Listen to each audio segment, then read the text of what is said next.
We use this expression all the time in our training. So the moment of choice, as it relates to the topic of coaching, is a moment where we have the opportunity and maybe even the need to change something about what we do. Right? So the moment of choice is the moment where we need to make a different choice of behavior in order that we can shift an outcome towards the outcome that we would like and away from that which we're getting now. That's the moment of choice. It's the opportunity to practice, the moment where we have an opportunity to practice a different behavior, which is in line with what we call a behavioral goal, something that we would like to do. And the thing about the moment of choice is that at that moment of choice where this behavior occurs that we would like to change, we need to make that choice to shift the behavior. And that requires a moment of self-awareness. It requires a moment of what we call actionable self-awareness, which is a moment where we notice, oh, here it comes. Here comes the impulse that is about to drive the old behavior. And we need to notice that arising. And we need to execute a number of processes, all very, very quickly, possibly within a second.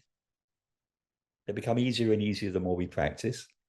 We need to execute certain processes which lead to, from noticing the behavior, then remembering what is useful to us, what is skillful for us, redirecting our attention towards the new behavior and away from the old behavior, and then activating, therefore, the new behavior. So we have this kind of four-part process, which begins with, which helps us in that moment of choice. That we have a model that helps people to practice with these four components, where the first big component is what we call actionable self-awareness, which is that moment of noticing that there is an opportunity to practice a new behavior.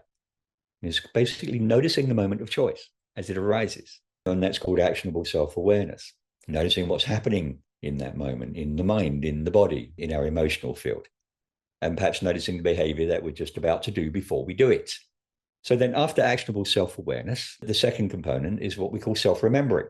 So self-remembering is simply remembering what we've rehearsed with our coach, remembering what is actually the desired behavior and the thought processes and emotional processes which need to be present in order to drive that behavior, and remembering what resources we may or may not have in order that we can execute that behavior.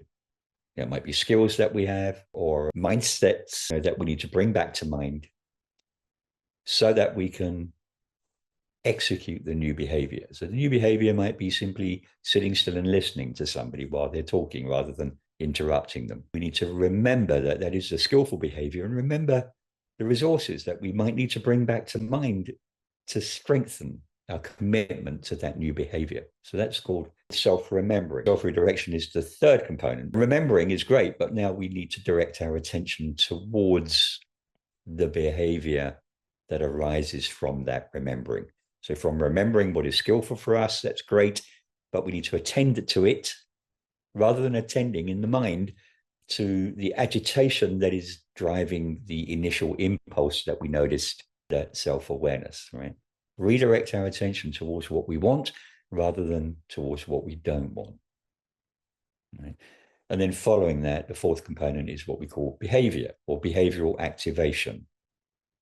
Because the rubber meets the road, not when we're thinking and feeling, but when we actually take action.